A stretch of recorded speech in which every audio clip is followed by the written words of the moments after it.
Season's approach, a consumer protection agency is saying better beware. Nationwide, since 2022, the Better Business Bureau received 200 scam reports and more than 10,000 business complaints related to online gambling.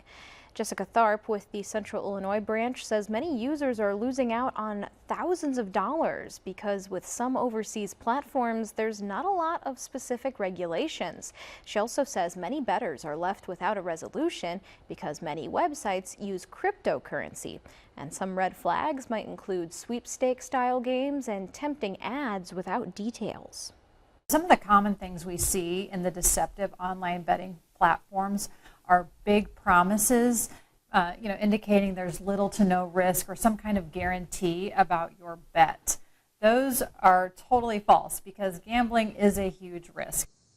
She advises people use the Scam Tracker resource to identify a legitimate business. The organization also says you should read the fine print to make sure you aren't violating any rules.